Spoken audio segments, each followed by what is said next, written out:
The Cape Cod Christmas Train, a poem by Robert Simmons, with illustrations by Cynthia Simmons.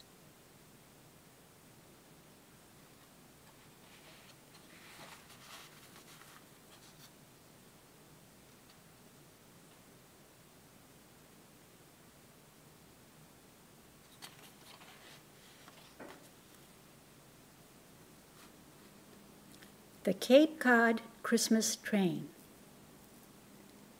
Each Christmas Eve at 4 o'clock, just as the sun went down, a whistle could be heard throughout our quiet Cape Cod town.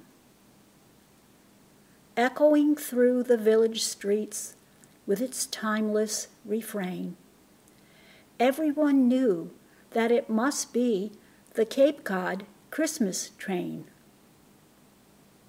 Well before dawn, the work began, some distance down the track, preparing for the daily run to old Cape Cod and back.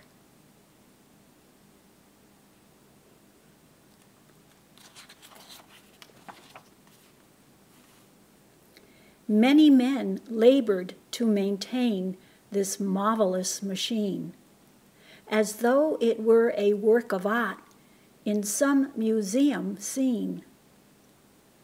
By hand, brass fittings were polished until they gleamed like gold, and wheel bearings were greased until they effortlessly rolled.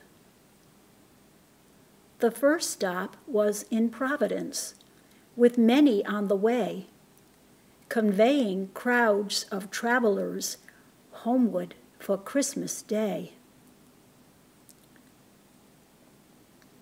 Past busy mills in Pawtucket, the locomotive sped, moving its burden easily to other towns ahead. Along the line, there was Mansfield, and Middleborough too, before the bridge on Buzzard's Bay came clearly into view. Across the bridge lay old Cape Cod, an unpretentious place, where fads that swept the world outside moved at a slower pace.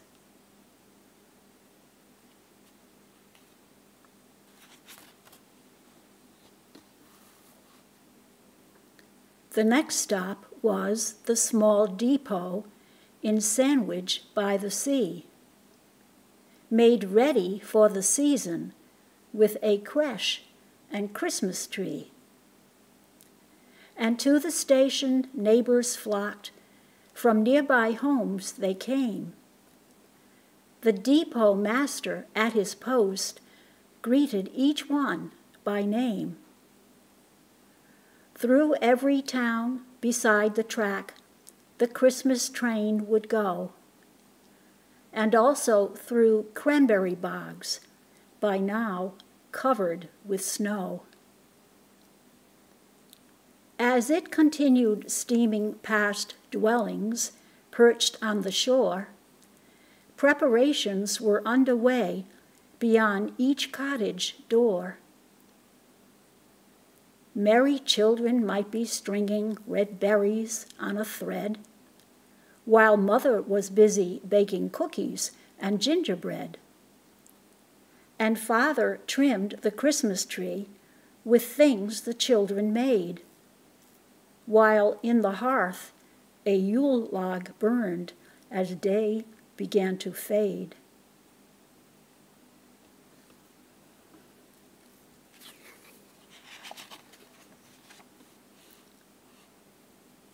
Near harbor towns, the train would wend, where fishing boats were tied, as they once were in Galilee, at moorings side by side.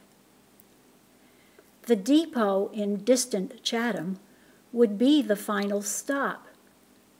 It was a painted palace with a turret on its top. One Christmas Eve we waited there for family from afar. A gentle snow was drifting down as they stepped from the car. The meaning of the joy we shared to all of us was clear while watching the deserted train in twilight disappear. Though none among us understood that snowy Christmas Eve, the train we loved would not return when then we watched it leave.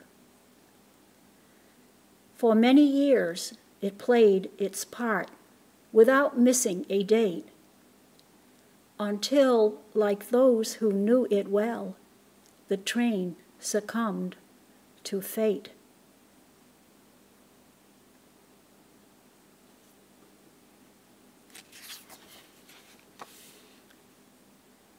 And with the train an era passed, seamless in its demise.